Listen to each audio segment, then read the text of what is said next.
Welcome to episode 13 of 5D Tea Time. I'm your co-host, Kristen, with And I'm Lindsay Love. La La Lindsay Love. La la la. There's lots to love. Thank This goodness for time, Lindsay Love. thank goodness for Kristen. That's all. Oh, girl, I love you. My gosh. Me, you.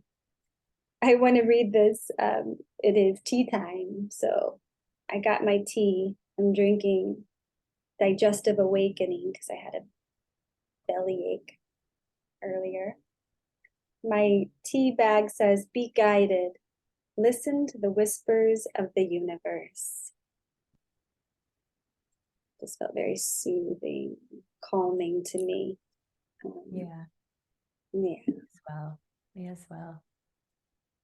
There are whispers, lots of whispers. Sometimes we don't hear them because we're too busy. Chatty in our heads. That's why it Mhm. says, "Be guided.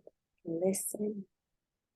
Have to be open, quiet enough to receive, observant enough to receive. Yeah, so very calming. Okay, I said I was going to intro this. So, our topic today is, well, since last week we talked about vulnerability. It was a beautiful conversation. And then after the conversation, I was like, oh, there's a second part to this conversation, and that's boundaries. Like we talked about yeses and nos, that how to be powerful with no as a boundary to outer world things, even to our own mind and negative thinking. Mhm. And because when we're a no for one thing, we're a yes for something deeper. Um, yeah, so boundary. Yeah, the conversation on boundary is alive and um,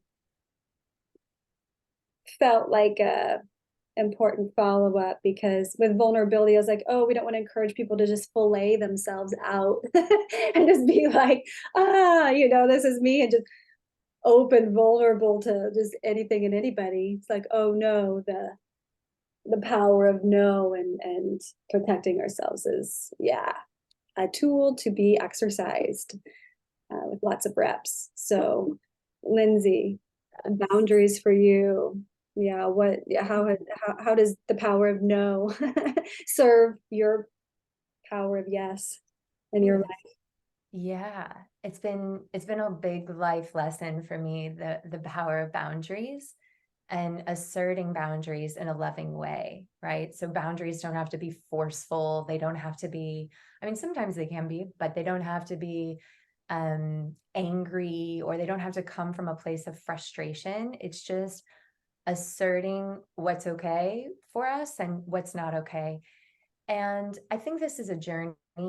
Discovering our boundaries through life is a journey. I think it's something that we learn along the way, and it's always transforming and shifting and changing.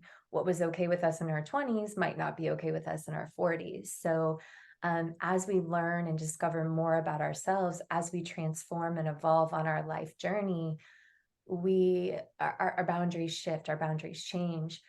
But there's a power in asserting a boundary. And to assert a boundary, it's important to do it energetically, but also with the voice. Mm, So there has to be an empowerment behind it as well. And that really comes from knowing thyself as well and trusting thyself. Because when we question ourselves, it becomes really challenging to assert boundaries, right? Because if we're not strong in knowing who we are and what's okay and what's not okay with us, then when we assert our boundary, the other person will not respond in kind if we're uncertain, if we're wishy-washy. That's my feeling. Like their energy will also mirror our energy. right. Mm. Perceptive. Yeah. So Mm. I don't know. I'm very empathic, so I've it's been a blessing and a gift. I pick up on other people's energies, and things of that nature, which is beautiful, but it's also to my detriment sometimes. So creating boundaries specifically for myself in that way has been very powerful as well, of like asserting energetic boundaries. And, it's not even towards the other person. It's just an energetic boundary that I Mm, have to utilize with myself, if that makes sense. mhm, So boundaries don't only pertain to others. I think boundaries pertain to energy, to, like you said, ourselves within our mind, what we will let in, what won't we let in. So kind of like a shielding in a way of like, there's also a boundary with energy and with other people's energy coming into our field. So boundaries is really quite vast when we think about it, in my mind. And, normally we think of asserting a boundary with a person in particular, which is very, very important, but it can really, yeah, it can pertain to many different areas of life, because people not only are we having an exchange with them physically, mentally, emotionally, but spiritually as well. So energetic boundaries and energy is a big thing. And yeah, having boundaries in that realm is super important, especially in my life. gosh, so such a beautiful sharing there. So potent. Um, yeah, in relationship to vulnerability that we talked about last week, the power of boundaries, sometimes it's like, no, I'm not taking that on right now. That's Mm, not mine. Like before this situation occurred, where was I? Oh, I was stable and good. Like this isn't actually my stuff. this is mm, this is not this isn't yes. even it's not even I don't have a resonance point with it. So I don't need to like take that on as mine. I can just set a boundary and be like, and a lot of times for me, you said verbal. Now I'm going to say nonverbal, Mm, a lot of yeah. it can be nonverbal, just like, oh, I'm going to let them just have their space to process, kind of like a kid comes home from school after a long kind of socially exciting, but maybe stressful, maybe challenging. It's a lot that a kid goes through at school.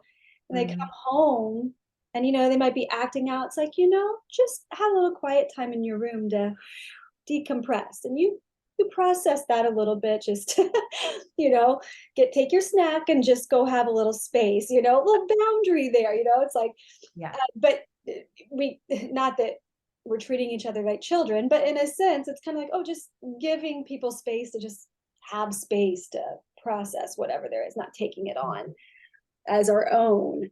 We don't have to wear everything. We were talking about vulnerability last week. It's like we don't have to be like just like raw and exposed and just take it all on. It's like, no, mm, boundary, like you said, shield.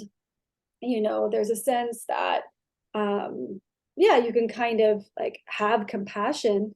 You can get like through the empathy, you can sense that something's off with the other, and mhm, just giving them space to be with that and process it, maybe checking in later, if it's a child or a partner or a good friend or a roommate, like, oh, or a coworker that comes into work, having a bad day, who knows what happened, just not taking it personal, and mm, maybe checking, giving them the space, and compassion checks in with that later, like, yeah, how was your day, or how is your morning mm, going, how are you feeling, so having empathy kind of gives us the radar, gives us the cue that something's off, and then mhm, boundary kind of um, gives the person space and keeps your field clean, keeps my mm, personal space clean, and then compassion checks in, with the other, like, hey, how are you? How are things? And like sincerely, not like, hey, how are you? And like checking yeah, in the nice. morning, and it's like, oh, and then you're just busy doing other things while they might be saying something partially important, or maybe there's a depth of importance, but they when we like, okay, compassion, like, how are you? Sincerity and the open heart, like, oh, then there's a space too. have a real connection and sharing. That's what we're talking about here, is real connection with ourselves and with life and the moments that we're creating life together on the planet. Um, Boundaries are important. I don't know, did that bring anything up for you? Yeah, it did. I mean, it brought up this idea of like always wanting to fix it in the past, Mm. like Mm-hmm. kind of being a natural fixer. I want everything to be everybody to be in harmony and things to feel good and things Right. to be peaceful and all of that. So, when I feel something off with someone and I feel it very intensely, this is the past, and I'm just speaking from personal experience, is like, oh, I want to approach it now. Is everything okay? Is something wrong? Um, and occasionally that timing is good, but oftentimes it's almost pushing the subject a little bit. Like the person may not be aware that something's going on Uh-huh. subconsciously, or they may not be ready to speak about it or whatever it is. So rather than, rushing in and trying to fix the situation, I love what you said about, taking a step back, allowing that person space and time to process, but also my own clear boundary of like, that's not my pro it's not my thing to fix ultimately. Right. And I think this idea with fixing like gave me a purpose, or it's kind of a role that I fell into, I think, early on in life. It's like wanting to fix different things within the family or with people ultimately, and being that empath, feeling, pain and others um yeah, others lower vibrational emotions so much that it's like, oh, I want to make them feel better, right? Right. But I think that is a beautiful boundary of just recognizing like it's not our responsibility to fix someone else's stuff that's going on. And if someone has something going on, it doesn't have to do with us. I Yeah. think that's another easy, I mean, occasionally maybe it does, but I'd say 95% of the time it's that person processing their own stuff, Maybe right? 99% of the time. I mean, 99% really. of the time. Yeah. So it can be a really challenging life to go around thinking that we are the causation of people's reactions all the time, Mm. or people's, low points or people's frustrations when they're having an off day, and we immediately think, what did I do? That is a very challenging way to live energetically. It siphons energy Mm. from, I mean, because I've been there in my younger years. I was there, I've worked really hard to overcome that, but siphoning the energy, so we can't really like shine and be our best selves and enjoy our energy fully, because we're constantly worried about what we did or who we need to fix or what situation we need to fix. And freedom is ultimately just being in our own energy and recognizing, you know what, they're having an off day. I will say a prayer for them, or, send some love to them. And then, usually I just say to the universe, like, whenever the time is right, please, bring that person to me open hearted to have a good conversation. But in the end, we only have control over our own energy, Mhm. and we have no control over anyone else's. And I think that's where we really start to struggle in life, is when we try to control other people's feelings or situations, or constantly like wanting everything peaceful and beautiful and all of that. At the end of the day, no, none, zilch, zero control over anyone else, only control over how our own energy. And that includes how we react to other people's energy, other people's issues. So that's all I have to say about that. It's huge. I mean, golden nuggets is like raining gold in here today. Oh, girl, thank you. And really just, yeah, we don't have control over another person's energy. And in a sense, if we try to insert and control another, it's almost like, in a sense, there's a lack of trust in the universe. It's like, the universe, what did this say? Listen to the whispers of the universe. It's like the universe really does have our back. And there is this, if the only constant truly is change, that moment is not going to be, it's going to transform itself. It's like kind of trusting the process of Mm. the universe flowing through life. And there's expansions and contractions, crescendos and diminuendos, it's like, and there's heightened chemical responses, adrenalized, and then there's kind of more quiet, soft Mm. spaces. And we're fluctuating between these pushes and pulls that are just kind of natural rhythms. And yeah, it's like the universe is really working through all of us, so it's kind of giving the universe space too, like for me to rest into, and for the universe to just support the process of the other. Like, all is well, Mm. truly, from that higher universal mind. Actually, there is nothing wrong. There actually are no mistakes, and there's nothing to fix or change. Like, what if the human consciousness just dropped into that? It's kind of like the Imagine song by John Lennon. Mhm. Imagine there's no heaven, easy if you tried, no religion, kind of all these ideas we have of what we're upholding. Like, what if we just kind of released and like said all is well?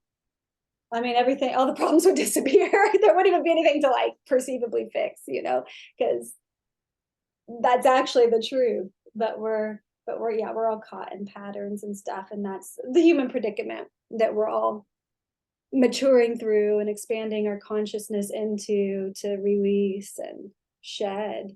But yeah, the power of no, um energetically, like you were saying at the beginning, it's kind of an energetic thing. Like, oh, I'm not going to enmesh and try to merge with that energy. I'm going to give it space, because what I'm saying yes to is like the God center inside of my beating heart, that's just abundantly here waiting for Mm. for to, for support, to offer that space to the other. So there's like, oh yeah, when you said, oh, sending the prayer to the universe, oh, bring this person to me in perfect timing, or allow this intersection to happen in divine timing, not in like forced timing, where I need to fix it from my imprints from my childhood. I'm just like Right. trusting, I'm expanding, allow it to come in, and I'll be here with an open heart and very centered, because I said yes to the center. I said yes to the luminosity of the radiant heart, which is fifth dimensional frequency, like soul code, Mm. just holding that space about love unconditional. Even if the person is triggered by you or me, let's say that 1%, it is, triggered. Then I had a beautiful conversation with someone the other day, and something that I did 6 months ago was a trigger. And we were in this space, this super loving, compassionate space. And she's like, actually, I want to bring this in. And I was like, it was like, wow, Mm. such a beautiful, powerful, enriching process of, I didn't judge myself as wrong, yet I knew in the moment of the activity, I was like, oh, that didn't feel good. And it happened, but it did land in her, and she brought it to me, and it was like, oh, she had the power of boundary or whatever she had to do all these months. But then also the timing, it was like spirit just like aligned us perfect conversationally, for us Yeah. to be just so just open-hearted and healing and loving and developing a relationship. There's like actually like this surface level connection, even though we've been exploring deep processes together on a personality level, we're like, hi, hi, but now it's like, oh, there's substance now. There's a link of like trust that we can, it's not about being perfect, for sure not, it's just Yeah. allowing that. I guess I'm kind of going back into vulnerability then, um, is allowing that space of process to be um like enriching and um allows like a depth of connection, a realness to actually come in rather than just all this mental personality stuff. It's like, oh, then we're like Exactly. sinking in. It's like, oh, this is real. And I love you so much. And I'm so grateful that you Yeah. trust the space enough to like bring this forth. And this is the quality of relationship now that we have, that we're developing. Like, this is the fifth dimension. Like, it's Mhm. not about fifth dimension being perfect, it's about having this open heart to process, not self-judge, not criticize or judge the other. It's like just being, yeah, being with that. And I think a lot of healthy boundaries um support that space to be a no for a lot of the noise of judgment, self-judgment, judgment of other, because there's a lot of like energetic boundaries on judgment so that we can be the yes for the unconditional compassion, love that we are in essence. So yesing that space and just allowing. Yeah, yeah. I I love kind of did a dance around, but Well, no, I mean, it was brilliant. I loved all of it. And I loved your sharing about, a situation where there was a trigger in the past, and then 6 months later it comes back around and the timing was perfect. The hearts were open, the exchange could happen, the exchange that deepened the relationship, not an exchange that caused more frustration trying to fix it in the moment, right? It's like, oh, we got to fix this. Something was off. No, just allow the timing to be perfect, the divine timing, which we've talked about in another one of our videos, and trusting that it's going to happen as it should, and mhm, just allowing the process of it. And I really love that, because sometimes it can be years later, and maybe it's not even 6 months, but it yeah. can be years later. And it just, it's just kind of that, like, giving it to God. That's the only thing that comes up in my mind is like the ultimate boundary for me, Mhm. is I give it to God. When I feel like I don't have control over a situation, or there's something beyond me that is out of my control, that's my new favorite saying, give it to God. And in a way, it just feels like such a good boundary. It's like a boundary within myself of like, I'm not going to take this on. I'm not going to allow it to just consume me, consume my mind, play that tape over and over again, rewind, play it again, about the possible outcomes or what I did wrong or all of these things, and just create that boundary of like, okay, I trust, give this to God. Like, I'm not going to allow this to consume me, as so often we can do. And, those energetic downward spirals, being consumed by, what you did or didn't do, or a conversation that was had, or something that went wrong, that does nothing for us, but just take us into deep, deep, deep, deep, dark depths. So in a way, like, giving it to God is just this ultimate boundary of like, no, I'm not going to let that happen in my own energy. I'm not Mhm. going to allow that to take me down to these deep, dark, dark, dark depths. I'm going to, yeah, I'm just going to give it to spirit, give it to God, give it to great spirit. Give it to God is just short and easy. But yeah, ultimately for me, I think that is the saying that's coming up in regards to boundary. Mhm. Mhm. So, so powerful. I love that. Give it to God. Yeah, it's putting us in the seat of just releasing the human burden, and also like puts us in like the release. It's almost the opposite of going in and fixing and controlling. It's like give it to God, and then all of a sudden you're receptive. You're in like a receiver mode where it's like, oh, give it to God, please guide me, please guide me in this moment now and every moment to follow, just because when it does come around, we want to be prepared fully to be in the heart. uh, Mm, it's like, please, strengthen my capacity to love even more, you know mhm, um, so that when we are contacted with our past, that it's really interesting, because in this particular situation it was like, oh, it was a relief actually that you're not perfect, that you had this outburst, and then it triggered um an emotional trauma that's age old for her. And and she was like, and now, bringing this forth, it's showing me that I'm actually attracting high quality relationships into my life, because we can actually process this.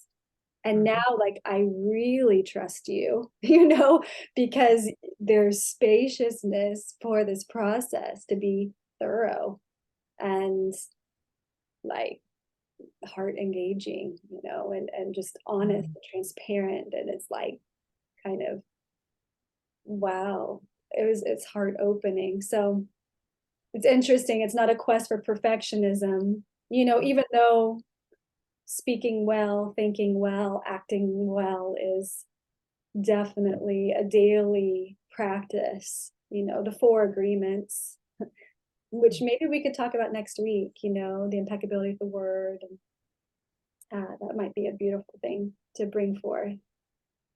Of course, we're attempting that, but we're not, you know, if we slip up and we like say something in a moment of stress, it's like, oh my gosh, we're also human.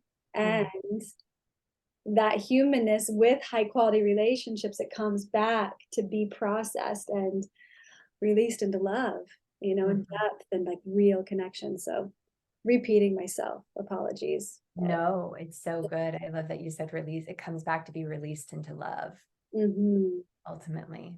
Yeah. Mm, Yeah. And these are all practices. I mean, these are practices. It's like it strengthens our spirit. Like it strengthens us in ways that like no storm is going to blow down, you know. It's like the storm comes and the ego might be like, I'm fragile. But like the soul, the spirit's like, boom, like you're not rocking me. Like I'm yeah. here. Like I'm so with the power of God and love. It's like, oh, like, anchored into Mhm. The the rock. anchor. Yeah. Mhm. Mm, Yeah. I love that. Yeah, the hurricane comes, but you're just not you, but just the palm tree waving in the wind. Like, I was made for this. Let's do Yeah. this. Yeah. Mm. I have Yeah. the ability to flow with it, but I'm anchored into the ground. Yeah. Exactly. Exactly. Yeah. Tree of life. Mm, Tree of life. It's really anchoring spirit into the form. So because it's that time now.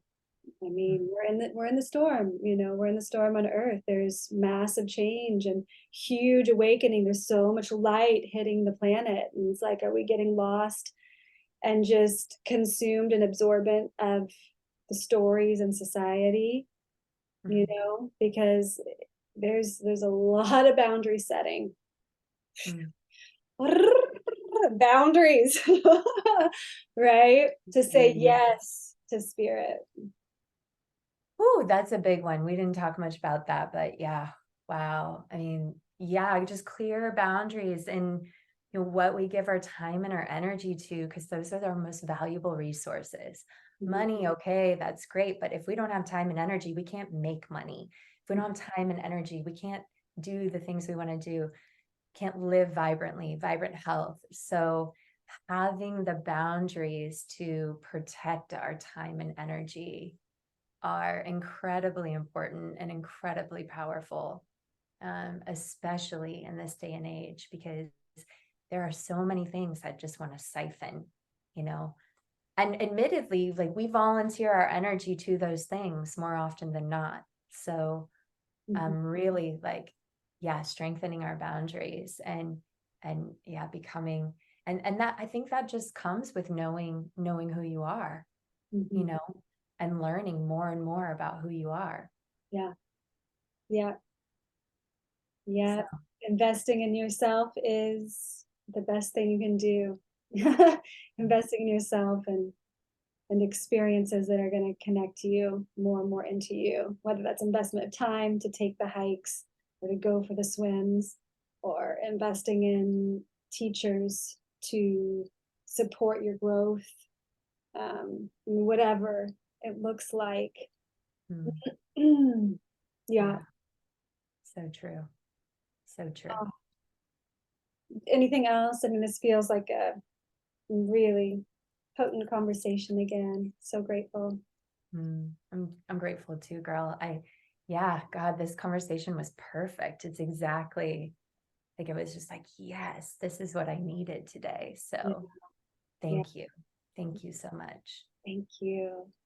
Mm, Okay, everyone, have a beautiful closing of the month of July. And, for the audience in the US, have a wonderful 4th of July. mm. And yeah, for everyone else, celebrate freedom wherever you are. And we'll see you again next week. Yeah. Freedom. See you next Freedom. week. Freedom. I love that. Who was that at Woodstock in 1969? Who played that? Oh, we maybe need to tag that video onto this after. He's like, freedom, Not Aretha Franklin. Who is freedom, it? freedom. He had the longest hands playing that Oh yeah. guitar. Mm, Oh shoot. Well, we'll tag it. Well, I'll find yeah, it and we'll tag it in the comment. It's like that's good. one of the most beautiful ballads to freedom I've Mm, ever heard. Maybe we'll tag now that I'm in Woodstock mind, Jimi Hendrix's Star Spangled Star Banner. Spangled Banner. I like that. Okay, wait, we have to say one more thing. What is your favorite rendition of the Star Spangled Banner ever that you've heard? Do you have one? Because I do. And I want to say, Oh, girl. Oh, I don't know. do you have one that was just like shivers, just like, oh my I gosh? mean, honestly, I know this is quite recent, but Chris Stapleton did one at the what's the football the big football tournament? Tournament. You don't watch it much, do you? I can't remember what it's called, but That's anyway. Super Bowl? Yeah, that's it. Okay. Thank you. Mhm. But my mom, like I was over at my mom and Stan's and they had it on and I listened to it. I love Chris Stapleton. God, phenomenal voice, phenomenal voice. I Like, don't know this person, so maybe we need to okay, I'll have to send it to you. okay. Um, he's like a country rock Oh, kind of voice, okay. amazing lyricist, songwriter. Anyhow, he sang the Star Spangled Banner and it was just stunning. It was beautiful. Oh, we So I gotta don't know if that's my favorite ever, but that's the first thing that's popping to mind. So oh, okay. Yeah, I would love to hear that. For sure, mine hands down. Maybe one of my favorite vocal performances ever, just like in the history of ever in my life, 40 years. Whitney Houston's during that what's the baseball tournament? the World Series. It We both can help each other out on the sporting events here. shows you how kind of Lindsay and I live outside of a lot of these things. But Reality. like, what's that tournament? Yeah, the World Series. Um, Whitney Houston in the 90s, she's wearing that like jumper suit and she just boom, like effortlessly, just nailing it. I just, She's I, unbelievable. the Star Spangled Banner is kind of, I always wished Dynamic. our Yeah. it's a difficult song to sing, but I always like kind of wished our national anthem was "Oh Beautiful" for Spacious Skies, for Amber Waves of Grain, for Purple Mountain Majesty, Oh, I love that the one. Fruited Plain, America, America, God shed His grace on thee. Mhm. Crown thy good with brotherhood from sea to shining sea. I love that. Just like, oh, just more the landscape of America rather than the bombs and the war and all that. The Rockets. The rockets, red glare. It's like, oh, all the Yeah. people, this Good war. the Yeah. war, I was like, Yeah. oh, I always wish. So in my heart, like my national anthem is the Waves of Grain. Yeah. Love that just so much. And maybe we're gonna post a lot of music on this one. I'll tag a lot of things in the description below. But anyway, yeah, this Whitney Houston one's just so Hey, next level. PS, total side note. I know we're still recording, but there's an amazing Whitney Houston movie on Netflix. Did you know Val was in that? What? Yes, he was an extra. He's like, It's so there's like good. a little blip of a screen. Is it so good? Yeah, it's really good. I love the woman who plays her, and she's just really beautifully depicted, and I Oh, thought it was really, really well oh, I done. gotta watch it. Okay. Yeah. I'll Yeah. definitely watch So it. Thank you for that tip. yeah. And I Oh, just love her, my God, what a voice. Like so uh, iconic, and yeah, so just like soul shivering. Every time I listen to her, I just get goosebumps all over my body. yeah, So yeah. yeah. Okay, well, if you see Val in it, then you're gonna have to screenshot it and send it over to me because Okay, now I'm okay, curious where he shows okay. up. I will, most That's certainly. awesome. So much love to you all. Have a wonderful end of your weekend. Be Happy safe. 4th of July. We love you. We love you.